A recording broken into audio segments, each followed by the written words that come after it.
Hello and welcome to another edition of Two Sides to Opinion podcast. I'm your co-host Marcus, and I got my same drivers who always be with me. I have Jones and Coach Josh. How you fellas doing today? I'm doing good, real good. Doing good, Well, man. well, you guys know it was a jam-packed weekend. Unfortunately, from my side, it was sad. We'll get to that when we need to. But as I currently know, we currently, I think, yep, it is correct. We currently have breaking news. Um, if you guys don't know, right before the show started, probably about an hour or two before, came out that John Harbaugh will no longer be the Ravens coach. He's been there for 18 years, has won Super Bowl, and we as a group had this discussion. Jones asked me, and so did Coach Josh. Coach Josh said he should be gone. Jones was asking me, "Do you really think he's safe?" And I personally was saying, "Yes, I thought he was safe." But from the words that was coming out was he basically failed to want to fire Todd Monken, which I felt he should, especially with the mishap of Derrick Henry against the Patriots. So I asked you guys real quick, uh, what do you think of that firing? Do you think it's warranted, or you think he should have had another year? I'll start with you, Coach Jones. Uh, I mean, if you don't want your people to go and you feel like, hey, I'm better with them, hey, man, you got to go with them. Do I think it was time for a change? Yeah, because it's kind of stagnant. For about the last 3 years, man, Baltimore should have at least made one Super Bowl run. Agreed. Um, and not saying that people had turnovers and things of that nature, but we did see probably a top three running back of all time not get the ball in pivotal times of the season when games should have been won. Behind him, or are we gonna say up on his shoulders? I mean, how many times you got to have 100 yards at halftime and then touch the ball 7 times after the halftime break? Hey, I agree with you, bro. I agree with you. You don't got no kickback from me. What about you, Yeah, Jones? Yeah, no, the fact that he had 100 yards or so by halftime and didn't really get any touches, thereafter is crazy because I think he had 100 by halftime and left the game with 117 or something yeah. crazy like that. Yeah, Mm-hmm. I think he that's lost yardage. Well, yeah. the Ravens. I'm not necessarily talking about that game. I'm talking about Yeah, in no. general. I'm just finishing up Josh's point. But listen, when we talk about John Harbaugh and did he deserve to be fired or released? Josh makes a good point, right? Because coaches like John Harbaugh normally, they have a collective group of staff that they like, and when their jobs are threatened, they tend to leave with them as well. What I'll say is this: I think John Harbaugh is still an excellent coach. I think he's still potentially a Super Bowl winning coach, right? I think this firing will reignite the passion that he had for coaching and football and looking at new innovative ways to scheme up offense, defense, special teams, right? It may give him the love of the game back, right? But I mean, we see it all the time. Sometimes, your time at a place has run its course, right? I mean, we look at Andy Reid, when he was with Philly, right? Andy Reid is a great coach, right? If we got an Andy Reid with the Browns, listen, he could have been in the casket and we would have rolled him out there next season, right? But with winning organizations like that, they're used to winning, and once you become middle of the pack, which I believe the Baltimore Ravens have become, at that point you do have to shake things up. You have to make a decision, and this decision is really in the best interest of the team and the best interest of John Harbaugh, right? Because I think to Coach's point, I think his message has fallen on deaf ears. And at this point, Lamar Jackson needs to be rejuvenated. And I'm not sure, what you do with King Henry. That's the most disappointing part of it, right? Is because each year these players get older and older, right? And you're using the prime years to just be mediocre, and that should not be the case for the Baltimore Ravens. Well, I think next year is the last all-in year you can really have, because Derrick Henry's on his last year of his contract. More than likely, you're not going to re-sign him. And Lamar's contract is huge. So, and I do feel like they'll figure that out. But in the same sense, you got to bring in some younger talent, get younger, things of that nature. So next year, I believe, is very important and an all-in year for mainly Derrick Henry. Yeah. Well, let me say this, and then I'll let you have it. Baltimore over the last 3 to 4 years has been a destination place because free agents believe that if I go to Baltimore, if I'm that extra piece, that we could win a Super Bowl, right? And I think that it is losing that allure currently, right? So I think the top brass had to make a decision. And especially with Lamar Jackson getting older, now quarterbacks can play until their late 30s, right? Some cases 40s. Aaron Rodgers, Tom Brady. What's the guy's name who just rolled out of the couch? Not Joe Flacco, but Philip Rivers. Yeah, Philip Rivers. Yeah, there's some exceptions to the rules, but you're on a ticking time clock now, right? And you also, at some point over the next 3 years or so, need to look at drafting and developing the quarterback that can take over for Lamar Jackson. Agreed. But like I said, I feel like next year is an all-in year. Also, the schedule is really favorable. So we'll see.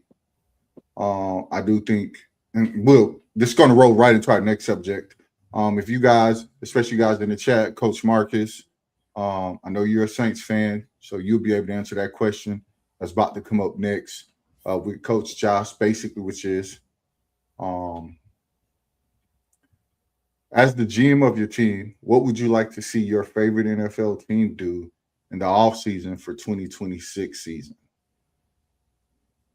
And with that being said, we'll start with Coach Josh, which is, what would you do if you was the GM of that team? If I was the GM of the Saints, this year should have been the year. This should have been the all-in, man, because their defense was still kind of stout. It wasn't bad. They made some good, man, what should I say? Like some re-signings. But you got a lot of people that's going to leave, and you got a lot of people that's coming off the books just because they have to come off the books. I'm not going to lie to you. I really think next year going to be bad because the money part is not looking too well. The quarterback position was looking promising. I'm not going to lie. You got rid of one of your top receivers in Shaheed. What you going to do with Olave? What you going to do with that high-price O-line? What you going to do with those pieces on defense? So, bro, it's about to be really, really crazy. Man, I don't really know because it's just looking so cloudy right now. Can I probably got to wait. Question? Yeah. Is the guy at quarterback, do you truly believe he's the future? Okay, so when we say we just predicting, he could be the future. He could be the future. I don't need a could. I would really like to hear you say, yes, he's the future. No, he's not the future. And if he's not the future, he's asking you to get off the fence. No, because is the coach really the future? That's the thing too. So, like I told you, bro, they in a big year next year. I thought that this year they should have really did something. Coach Marcus says no, he's not the future. He says we need Arch. That's a different story. He looked promising, man. I mean, man, out of all the rookie QBs we saw this year, he probably looked the best. No, he did. He did look the best. And he meshed well with his coach. Agreed. Agreed, man. Like him and his coach were on the same page. It wasn't like, oh, well, he still got to learn some of the offense. He got to do this. He kind of looked like he was kind of like, okay, I'm in tune with what my coach wanted. So, because he threw some balls. Pause. The last game, and man, I'm like, oh. Man, I knew Jones was gonna go crazy, man. And I mean footballs, that were like, okay, well, this boy making some throws in traffic. He making some throws on the run. And he got good leg. Like one thing I like about him, he tucks and run, bro, and he slides. He ain't trying to take no big hits. Ain't nothing wrong with that, bro. Ain't nothing wrong with that. So, but I'm gonna tell you, is there anybody you want to move or you think you should re-sign? I think, man, they should re-sign that defense. Try to get that defense down, cut on some of those salaries, but kind of re-sign like some of those guys, man, especially Cam Jordan, bro. And man, I'm gonna say this, and not because he's bad or anything, but man, let Alvin Kamara go somewhere where he could flourish, man, and win something. Those are the type of moves. Yeah, those. He said, I think he's done. Yeah, but I also think he said he doesn't want to leave. That's what he said. Yeah, that's the other thing too. So, but they signed him to like a big contract and made him kind of like the face of the team or whatnot. If I'm not mistaken, when Breeze and them left. Coach Marcus says Davis needs to retire and Jordan needs to retire. What he said. I mean, man, didn't Jordan have like 10 sacks or something close to it? I mean, it's different when you look and you used to see the dude playing at a high level, and then you start to see them. And he's right. Old relics are taking up cap space.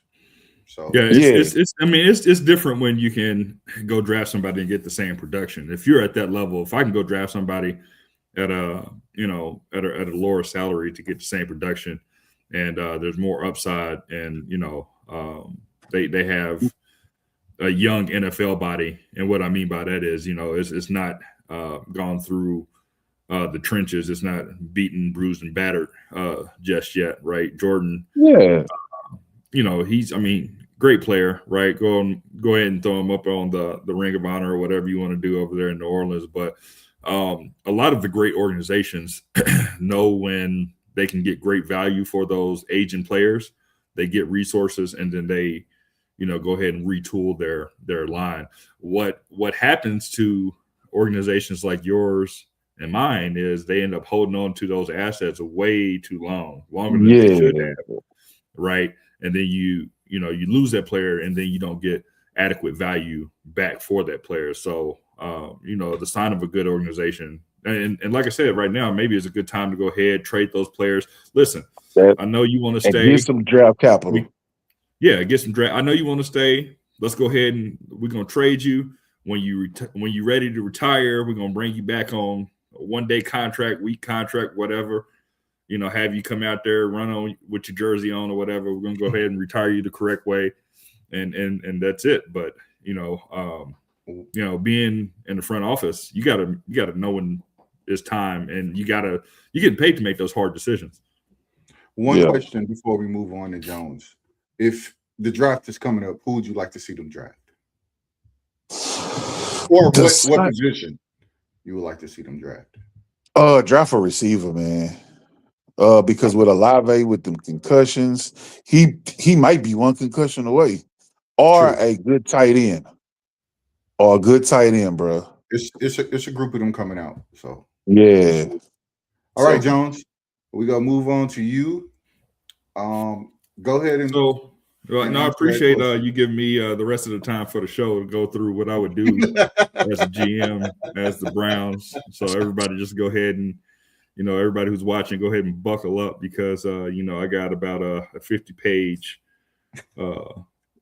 phase 1 plan that I only got to phase 2 and phase 3 right. For what I would do for the Browns. But no, seriously, what I would say, I know the first thing we were talking about was trades, right?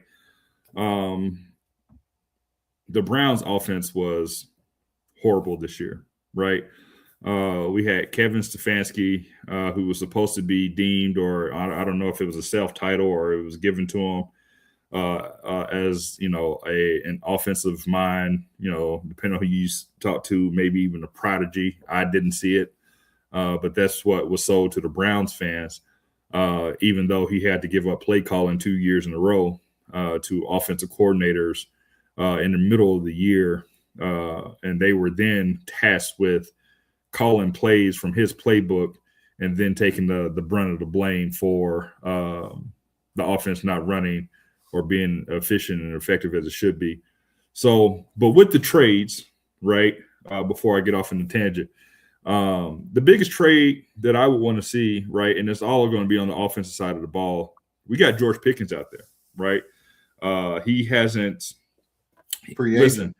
Yeah, so he's going to be a free agent, right? I don't think Jerry Jones is going to pay him and CeeDee Lamb. That's just not what Jerry Jones does, and especially since they did not make the playoffs. And Jerry Jones came out publicly and was like, "Listen, if you would have told me I gave Dak Prescott all this money and we wasn't going to make the playoffs for 2 years, in so many words, he said he probably wouldn't have done it. Right. So he is definitely not going to pay George Pickens, who sometimes seems like he gives up on offensive plays. Right. Especially when they throwing him the ball. It almost resembles Jerry Jeudy, but I digress. Maybe whoever the next head coach is that comes in for the Cleveland Browns can coach that out of them, right? That's one of my questions. Who would be your alternate destination coach for you guys? Yeah, so listen, after today's news, John, listen, Baltimore didn't do you right. They kicked you out the door. Listen, as the Browns GM, John Harbaugh, if you just would, come over here, have a seat, kick your feet up, I'm going to give you the opportunity to go ahead and beat the Ravens 2 times a year. How's that sound to you? Right? I don't think I have to bribe him with the Ferraris and and the money and all the other stuff, or the house that the Cleveland Browns own that he wouldn't have to pay for, right? Listen, I'm gonna bring you in. I'm gonna give you free reign. You anybody but Todd Monken, you can bring them in. Anybody but Todd Monken, you can have them as your offensive coordinator, right? And then we go whoever you want. And I would also say, listen, this year we're not going to draft a quarterback. We're at number 6. Mendoza's going to go first. They said Moore is going back to college, right? So there isn't going to be anybody that we're really interested in. See what we can get out of Shador. And listen, it was rumored that the Ravens wanted to draft Shador Sanders before the Browns went up and got him. And of course, there was rumors saying that he reached out to them and Philly and said, "Hey, I don't want to play behind 2 Hall of Fame quarterbacks. I want to go somewhere I can play." Well, now he can develop the guy that he thought he was going to go and get in the 5th round and see what they can get out of him, right? Sorry, Coach Marcus over there in the chat, but if it don't work out with Shador, the Browns are infamous for going, 2-14, 2-15. We'll go and get that number 1 overall pick and take Arch Manning. If that's the guy, right? I'm being facetious, but I just tell him, listen, see what we can get out of Shador. If it doesn't work, we'll go get your quarterback next year, right? But I would give him you know what I mean? No, I understand. Yeah. So, but as far as draft picks, I'm going wide receiver, offensive line. Is there anybody you want to cut or let go? cut or let go from the Browns? Yeah. I think there's one person I know. Oh well, listen, Jerry Jeudy.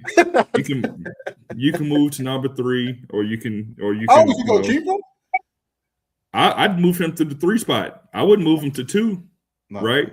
Listen, you can be the 3rd option, but here's the thing. We normally run 12 personnel, so 2 tight ends, 2 wide receivers, so he would hardly see the field unless we run. But that's right now, right?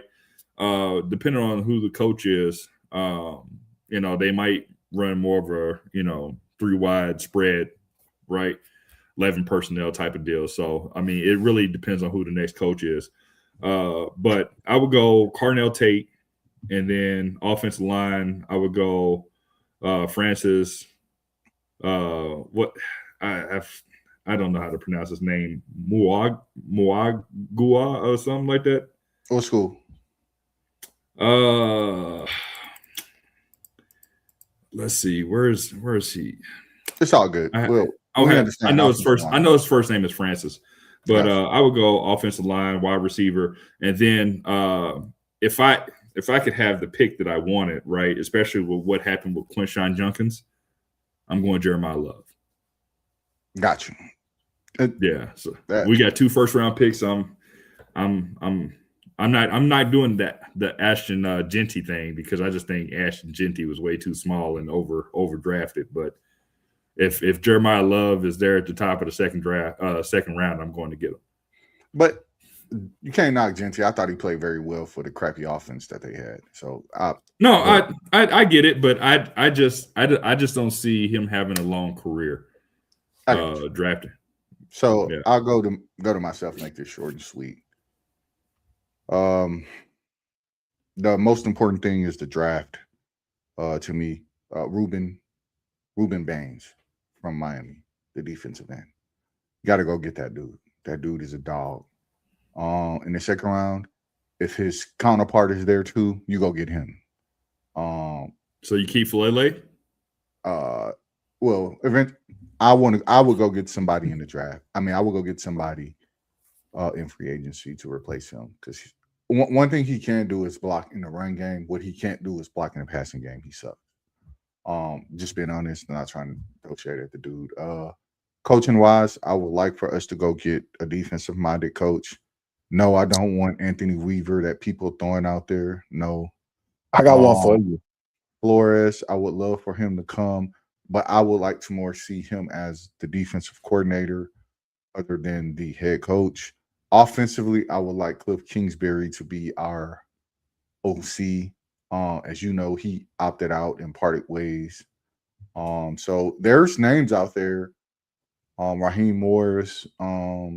There's names out there that can come in and take over a team that I feel is. So you would give Raheem Morris a shot at head coach, HC?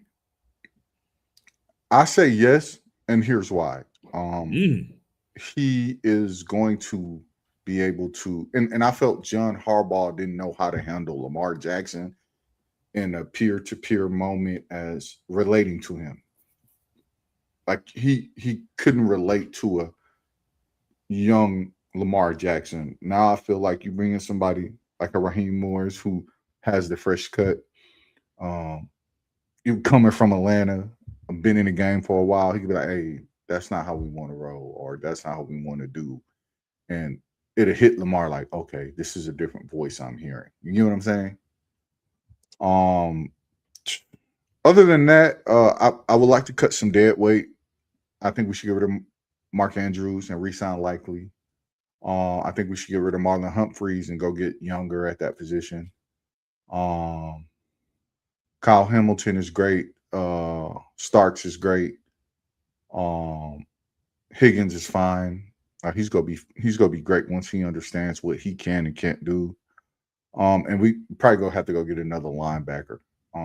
But Matabike will be back. Healthy Matabike. Make sure we sign a young dude that we drafted from the Titans, or that we traded from the Titans. Keep him. The young kid Green, show flashes. Ruben Baines. Hey man, you got yourself a young core that can go get it. The other thing is finding adequate defensive coordinators, offensive coordinators who don't take Derrick Henry out the game when he's rocking and rolling. Other than that, we're fine. They got So one we keep defensive Zay coordinator Flowers? that's gonna come open. Oh yeah, I think Zay putting up top 10 numbers, man. So I mean, I don't know what more we want from Zay. I think Is the that- message got to Zay as in stop doing all the extras that he would do with the juking back and trying to take a small play and make it a big play and usually catastrophically. So yeah, I think he got that message. Any other questions, gentlemen? Coach Josh, I know you had something to say. What if Jim Schwartz become open? I'm down to it. I think we need a defensive-minded individual because I think our offense can roll.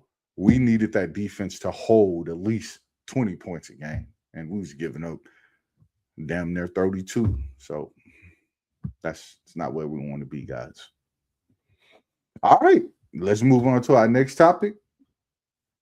And you guys know the college football is down to the Final Four. And then I ask you guys, who has surprised you the most in college football? I'll start with you, Jones. Yeah, I mean, I'm going to keep it short and sweet. I mean, I think the team that surprised everybody is Miami. And going the other way, I'm surprised at Ohio State because I had Indiana playing Ohio State for the championship. So, I mean, Georgia is a disappointment, but Miami, listen, Ohio State was not ready. There's a lot of pundits and analysts said that, they put so much time and energy into beating Michigan in the season that after they play Michigan, win or lose, they kind of run out of gas or seem disinterested when they're playing other teams. And, if that is indeed the case when they play Miami, then, listen, if you show up and you are not prepared, then, you get what you deserve. So I would say Miami, is the most surprising team to me so far, and to see them because I believe they're going to beat Ole Miss, and I think they're going to meet Indiana in the playoffs. So it's got to be Miami, and at this point right now, what's Michael Irvin's nickname? I'm not saying that. Well, I guess we're gonna get more of Michael Irvin on the sideline taking his belt off. Yeah, BTA, yeah. Yeah, and doing a little BTA. So yeah. I'll go next. I think my most surprising team was Ole Miss. I thought they were falter. You got to think about what they lost in the assets of coaching. And that's really important. And they lost Lane Kiffin, who is supposedly a mastermind offensively. That's what they say, right? But I do believe those kids are playing with a different type of heart. I think they're playing with a chip on their shoulder to prove to him that him going to LSU was utterly the wrong move. Just imagine if they go, because I don't think they win. I think they win this round, the next round. I think they lose in the national championship game to Oregon. I do believe Oregon beats Indiana. They had them once on the ropes. They should have beat them, choked it away. I do think Oregon ended up winning overall. But for the most part, to me, it's those young kids down there and Ole Miss, the Rebels, and how they played Georgia. As you guys can see, it's hard to beat a team twice in the same season. So that's all I got to say about that. What about you, Coach Josh? Well, like a lot of these teams that's still in the playoffs, the ones that advance, they all surprising. I mean, man, just look at Ole Miss. Lane Kiffin, and I don't know yet if y'all know, but man, it's a big old thing with him right now. He's blocking coaches, players. They not signing off on paperwork. So for those guys to be winning right now, that's big. Who else we got? That's Miami. Man, people thought they was done first round. Who they played the first round? Texas A&M? Yep, Ruben Baines. But Man. hey, that name is a defensive name, Ruben Baines. Yeah, hey, so Carson Beck, man, got him a new girlfriend that love him for him. Hey, bro, he's playing out his body right now. But a team that really surprised me, and I know it's kind of cliche, but it's Indiana. And they have shown that the Big Ten is the best conference. Two. And it's just not, we just got Michigan and Ohio State. Hey, bro, they bruising people. They running the ball. So they playing old school football. They winning in the trenches. So we gonna see this what it is, Thursday and Friday? Sure is. Yes, sir. Yeah, so we gonna see these games, and man, they've been having a lot of surprises. I think the people, the committee, they rank those teams well. I like the rankings. I like how they came out. I mean, yeah, we know we was gonna have a couple blowouts the first round, and we had it. But it's been some good games so far. It's been some good games so far. You know what's crazy is, when I think about all the the landscape that we're in now, and you got the NIL deals and stuff like that, right? I was watching a video not too long ago, and I don't remember who the guy was, and they were asking him, what's the biggest difference, between NIL, culture now and what it was back then and today. He's like, back in the day, you took the money through the back door. He's like, now today with NIL, you just take the money through the front door. Ocho. But I will say, I think the money with NIL and with it being legal now is way more substantial than it used to be, right? And for me, as someone who is I'm not a donor, but if I were someone who's with one of these PACs or whatnot, I would, I'd be really upset if we were paying millions and millions of dollars for some of these rosters just for them to go home early. I don't know. Texas Tech is a proven example. They have probably one of the biggest donors. That dude is a billionaire, and he just gave $5 million to sign a quarterback from Cincinnati, and they just signed him. He signed with Texas Tech. But where's Texas Tech right now? They're at home, but I'm saying, imagine where Texas Tech was last year. Sure. And I'm gonna give you another prime example. They spent $2 million to get the girl in softball to go to Texas Tech, and what did she do? All she did was take them to the national championship, and they lost. But I'm saying that is we never would have heard of Texas Tech. It was Texas, OU, UCLA, Texas A&M. We never would have thought Texas Tech would have made it that far. I agree with you. But what I'm saying is, the reason behind those type of investment is not to get close. I agree exactly what Coach Marcus said. He said without NIL, this Final Four looks totally different. No, yeah. I agree with that as well. But what I'm saying is I'm just talking from the investor standpoint, right? Like I agree. Yeah, you got to get a return, baby. Yeah. We need to be. Y'all better be mailing me my championship ring for helping out. You know what I mean? Well, but some of these cats also want to get pulled up on stage. No, for real. No, what was your boy from Miami name? Remember their big donor a long time ago, the Shapiro dude? Yeah, Ben Shapiro. No, man, it wasn't no Ben Shapiro, huh? Nah, it wasn't. Dude, just go ahead, man. We'll go to the next topic, guys. This topic is going to be a little bit. I feel interesting because it kind of dates us. We're a little bit older on that older side now. In the 90s, we 80s babies. and ask the question. I think that everybody always wants to argue is which style of the NBA basketball do you prefer? Is it that 90s styles back in the day, or is it that new modern day that we currently see with the guys jumping higher and scoring more points and faster and stronger? What is it that you prefer? And I'll start with you, Jones. I mean, anybody who knows me knows exactly what I'm about to say.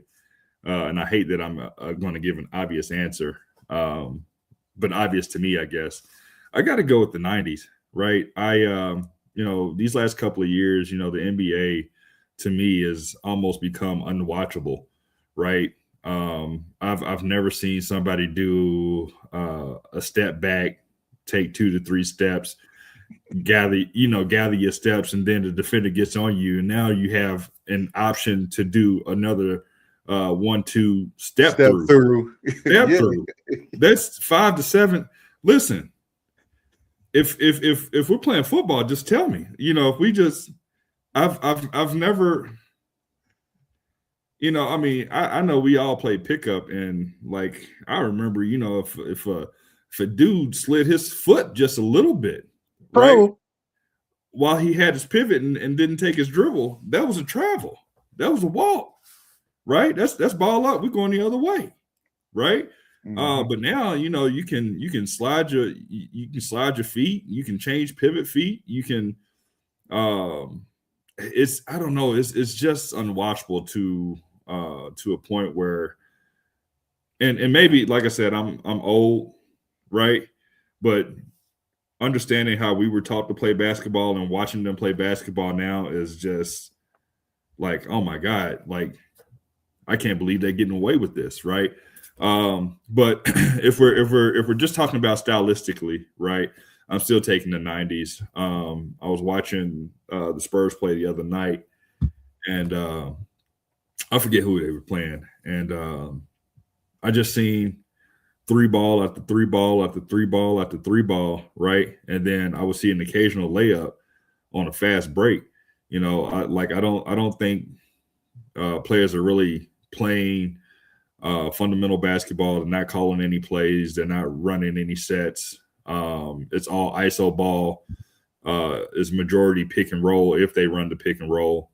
And now, there's only a handful of people that can shoot, right? And if they bring you on to fill a role now, and you got a wide open shot and you take it and you miss, you might get benched for the rest of the season. So I think it was more of a team aspect back then. Like I said, I think they were fundamentally sound, and I know it probably wasn't as sexy to watch 90s basketball opposed to what it is now. But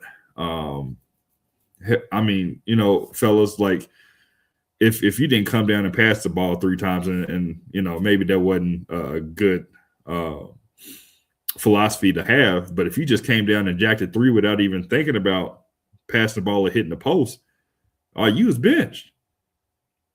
You know what I mean? But now, now you can come down and be early in the clock, right? And just take a 3 if it's open and not worry about getting a better shot. So for me, I know it's probably unpopular opinion. I know, people in the chat probably like, oh, look at this old dude, talking about, the 90s basketball where, they didn't really have a left hand or, didn't have a bag or, the dribble skill set or, whatever it is that they want to compare to it. But, fundamentally, I think I would take the 90s. What about you, Coach Josh? What you got on this, man? Me and you have this discussion a lot. So let me preface this. I don't like all that side step. I don't like all them 3-pointers. I don't like people passing up free throw line jump shots. I don't like all that. Do I like basketball, the NBA game? Now, yes, I do. I'm not gonna lie to you. Like if you watch like Indiana played Boston last year. I think it was last year for the conference championship. It was. Bro, they played basketball. No, it was the Knicks. I'm sorry. Indiana. Okay, so the Knicks. Okay. So they played basketball. It was, yeah, they was shooting 3-pointers, but they was getting the ball into the post. They was running inbound plays. So, bro, you still have some of that. I can understand when y'all saying, man, I like the 90s game. Because I'm just like y'all, man. I grew up on the 90s game, man. We get the ball to the post, man. You got to have a big man. And I think, and this is just me, and I'm going to tell y'all this, I believe that when Greg Oden got hurt his rookie year, that hurt the NBA. Huh? That was the death of the true big man? Yeah, because he was unstoppable. I don't remember if y'all remember Ohio State up in that championship game. He was unstoppable. He was about to really bring that old school back. And not to say that they was going to still shoot 3-pointers, but they shooting 3-pointers with 20 seconds left on the clock, man. Come on, bro. Like, man, on the shot clock, man. Come on, bro. Like, man, we could at least, okay, man, I give you 14, 13, 12, something like that. That's cool, man. You got to give me 1 or 2 passes. Man, we got to run a set. Man, we got to do something. 90s basketball was good. But also, though, man, we got to realize, too, this is a second generation, like, NBA. I watch the NBA just because I like it. But if you watch more of the women's game and college basketball, you'll see basketball. Like the basketball that we like. Man, they got big men. Man, they blocking shots. They blocking out. They running set plays. Like, it's just not 5 out and somebody pass the ball to the wing, shoot it. They running inbound plays. They running side out of line, sideline. Man, my words twisted. I'm gonna give y'all both a quick question, real quick, and you guys. If you took the Suns and you put them in today's NBA, do they win a championship? Which Suns? The one with Amari Stoudemire, Steve Nash, Raja Bell. Nah. No. What about the ones that start the original? What is it? Run and gun. When 7 seconds or less. What about those guys with Sean Marion, Joe Johnson? No, they were better shooters than these guys. Okay, and could you take which team do you feel if you took the Milwaukee Bucks championship team and put them against the Knicks or the Rockets or the Lakers, do you think they beat them? Yeah, that's they played new age ball. They were shooting 3-pointers too. Yeah, and they played this style of ball. So you think Giannis could hold Shaq?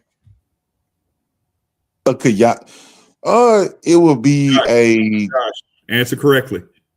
I'm just asking. I'm telling Josh, answer correctly. No, like I don't think nobody could have guarded Shaq, but could Shaq guard Giannis? No. Giannis would have ate Shaq up, like Shaq coming out to the 3-point line. I think Shaq would have got 8 up. I think Kobe would have jumped on him.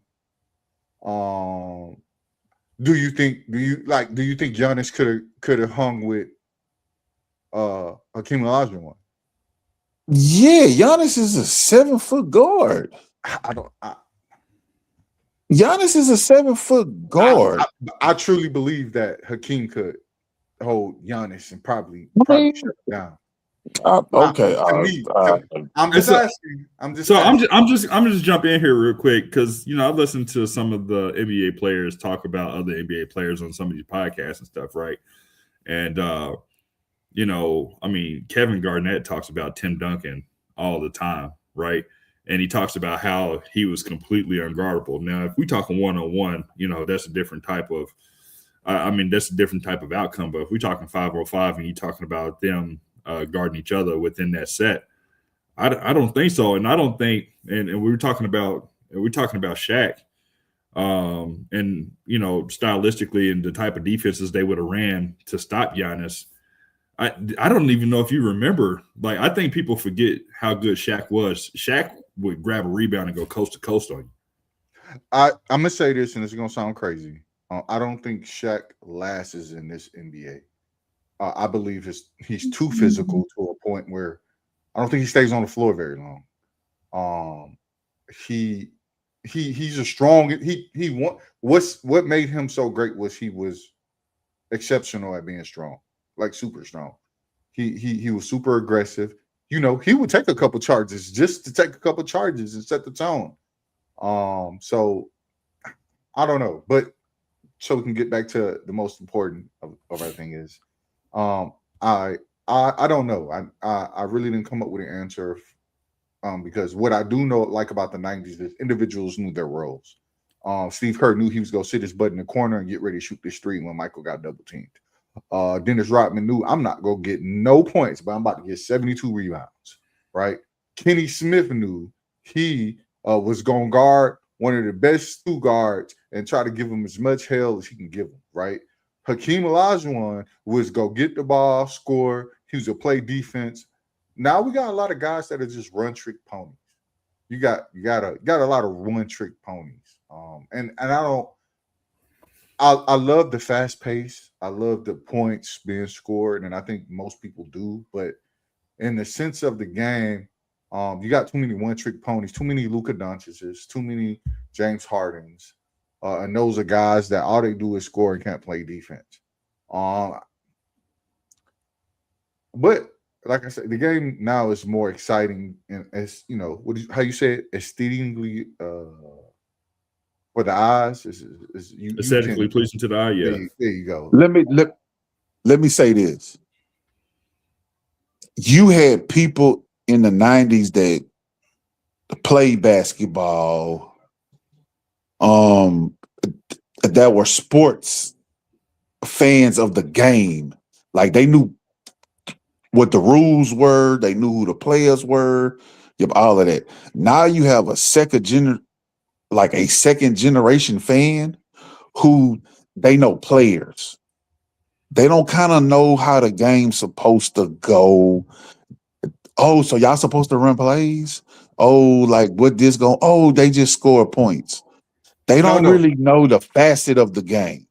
Agreed. This is gonna. We're gonna have to come back to this one again, guys. Hold on. Let me just say this too, because I know someone in the chat said that Steph Curry ruined the game of basketball. I agree with you, man. And you know who else ruined basketball? NBA 2K. Because if I see another AAU high schooler shoot a shot from half court and then start doing the floss or doing some type of celebration they seen off 2K, I'm a lose it. I got y'all, man. I got y'all. Let's move to our next topic, because I believe this topic is important about what's coming up this weekend. And it's our Pick'em series. If this is your guys' first time, this is where we go through the games that are important, and we're going to pick them. And we're going to start with the very first game, which is Green Bay at the Bears. Who you guys got? And go. Jones, Josh, who y'all got? Josh, who you got? What they used to say on Saturday Night Live? The Burst. Listen, I'm going Green Bay. Oh. I'm going Green Bay. Solely for the fact that Coach Josh is leaning on this generational talent. And I need the Green Bay Packers to go ahead and show them that he's just a guy. They've been losing some close ones lately, bro. I'm gonna jump in real quick because we got to move a little bit fast on this one. But I'm gonna take Green Bay. Here's why. I think it's gonna be a shootout. I think it's gonna be a very high scoring game. But I feel like Jordan Love is gonna put together a performance to remember. I think he's gonna throw for 5 touchdowns. The score is gonna be, it's gonna be one of them crazy games. I think it's gonna be a 42-35. They have the ball last type of game. Next pick them. Jordan Love. with a shootout. Man, that boy ain't shooting nothing all year.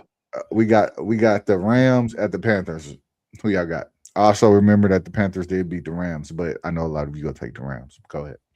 Oh, I'm taking the Rams. You said it in the last segment. It's hard to beat the same team twice. Josh? I got the Rams. I got the Panthers at home. That 8-9 team, if you guys remember, who was that? I know the Saints did it once, and so did Seattle did it to the Saints.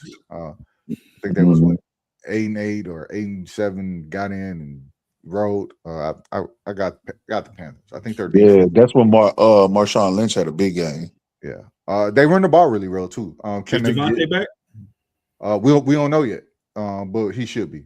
He playing. Yeah, he should be. If Devontae's back, he playing. 7. Right. Yeah, so that's why I'm picking him. 49ers, Eagles. Who you guys got? Yeah, I mean, you already said it. 49ers.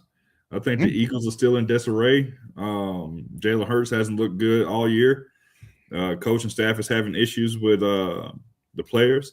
I just think they got too much going on to be able to concentrate on the game in front of them. And then Kyle Shanahan, I think, is a pretty good guy. So what's that?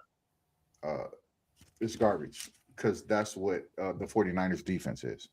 You think the Eagles going to be able to put up 40? It don't even matter. That defense is garbage. So it doesn't matter. Who you got, Josh? All right. I got the Eagles. 49ers got that bad juju, man. They got too many people hurt, bro. Bro, they had like 2 more people got hurt last week. All right. You know what? I love it that we're not all picking the same team. It's interesting. It's good to see. This game is weird to me. So I'll let you guys have that. Bills at the Jags, and this Bills at the Jags. You know who I'm taking. I know what the Jags. You know who I'm taking. Who you got, Coach Josh?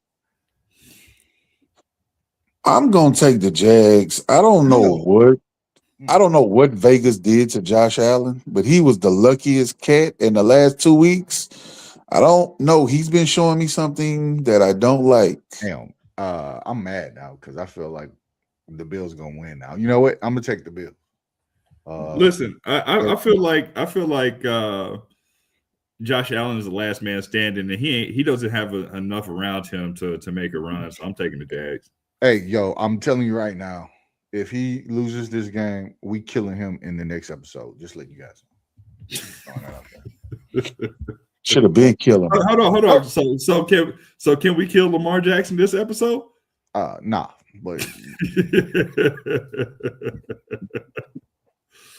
next pick 'em. You got the Patriots and the Chargers. Honestly, I got the Chargers, man. I'm telling you. I'm taking the Chargers on this one. I don't think the Patriots have played anybody all season. Who you got? I think they can run the ball efficiently, and I think Herbert uses his legs well. The only thing that worries me, and you guys can laugh about it, is if Johnson catches the ball. If that boy's catching, they definitely winning. But if he ain't, I don't know what's gonna happen, dog. I don't know what's gonna happen. What about you, Coach Josh? What the weather look like? I think it's supposed to be cold. Patriots. Ain't no wrong with that. I understand that. I understand that logic too. That's a good pick though, man. I bounced back in between the two, and I just felt like they didn't have a strong enough schedule to. And they healthy. I think they can run the ball. I think the chart Mario Hampton shows me a lot, especially as hard as he runs. Not like you said, but I don't know how he runs in the cold. So we'll see how that translates. But the young fella runs hard, and I got a little bit of faith in him. So I think we all on the same team, but who y'all got, man? I'm taking the Steelers. And matter of fact, I'm calling it now. The Steelers is my dark horse to win the Super Bowl. I'm taking the Steelers all the way to the chip. Hey, y'all got this on tape. Y'all heard it. Hey, listen, go ahead and put your bets in. Hey, my man has been he's been crazy good at picking these weird things. He picked the Steelers to win. He picked the Panthers to win the division. He picked did you pick the Jags? Yeah. Yep. Yeah. He picked the Jags to win the division. Who else? like you did this weird pick 'em and you got like 75% of it right, which was weird. I don't think you picked the Bills either. I think you picked the Patriots. Yeah. Did you? Yeah. I think so, yeah. Yeah, he did that. It was just weird. So I got the Texans. I think that defense is too strong. I think what's the corner name? Stingley follows DK Metcalf everywhere. The big tight end being hurt and not being there hurts them. And then they can get to the quarterback with just 4. Actually, they're my dark horse to make it to the Super Bowl. I have the Texans. Let me ask you this real quick before we go to Josh. Do you are they starting Davis Mills or are they starting CJ Stroud? CJ Stroud. Okay. No. Yeah. All right. I would go with the Texans if they started Davis Mills. Nah, he looked like crap last game. But okay. I'm going with the Texans. So, did y'all see all the people for last game when they played against the Ravens that they was hitting the ground? How it looked like they was all catching concussions. Yeah, but I know they wasn't catching concussions, but it was just cold out there, and they was banging this last game right here. Yeah, sure was. Bro, they still gotta get over that, and then you gotta go. But it's a Monday night game too, right? Yeah. But the Texans hit just as hard as the Ravens. I believe that's the best defense in football right now. Yeah, but I'm just saying this in the cold weather. Yeah. Man, that cold weather was killing them boys, bro. Man, I saw like Aaron Rodgers take a hit and then get up and was like, and this wasn't from the hand. This was just like he was like, ooh. Yeah, it was. And I'm like, man, this boy played in the cold. Yeah, it was some hits. It's some hits being taken. So like they playing in the dome. Also, that game is gonna be a day game. It's not gonna be a night game. No, it's not. But then who got hurt though for the Steelers? A lot of people. The tight end broke his arm. Like against the Ravens? No, that was against the Browns. Yeah, but they had 2 injuries against. One dude in the secondary and one dude on the defensive line. Yeah, so I mean, bro, it's rough. We also got back. Huh? DK Metcalf is back. It don't matter. Yeah. Stingley's that dude, bro. Like he probably Stingley might be the best corner in the league. Yeah, he go handle him. So man, I got Texans. I ain't gonna lie to you. I got Texans too. Like I said, that's my dark horse. We also got college football, guys. We got Oregon, Indiana. I told you guys earlier who I have. I gotta take Indiana. You know, I took Indiana. 2-3 weeks ago. I'm sticking with them, and Oregon, I'm not high on Mendoza, but I think Moore is actually the better quarterback. But I think Indiana got the better team. Or Oregon's defense is better. They had them in their strengths and effed it off. So I got Oregon making the corrections as they need to make, and they get after Mendoza. He threw a pick 6 in that game too. He's gonna throw another one. I got Oregon. Listen, he better not throw another pick 6, so he ain't going number 1 overall. I'm just telling you, I got Oregon. I got Indiana. This game right here is crazy. You got Miami. I'm taking Miami.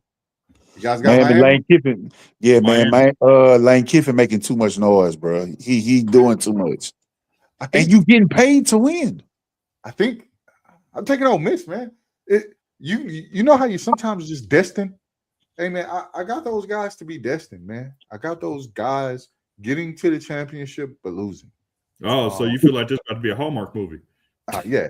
It is. It's not the one. It's not the one where they win the championship. It's the one where they lose. And they said, man, if he never did the bull crap he did, we might have would have won. But it is what it is. Fellas, just a 20 for 20. Yeah. To the guys in the chat, man, thank y'all for a great segments. You guys added a lot of info and a lot of knowledge that we needed and we discussed. So thank you guys. We look forward. We here every Tuesday. But we might be moving days here shortly. My schedule gets busy on Tuesdays as I have a youngin playing softball, and she play every Tuesday and every Friday. But we'll talk to that as a collective and get those final days out. You guys continue to follow us. Like I said, Bills lose. Look for us to light up Josh Allen because I'm waiting on it. But to all you guys, thank you so much. We love y'all. We see y'all again next week. Y'all have a great one. We out.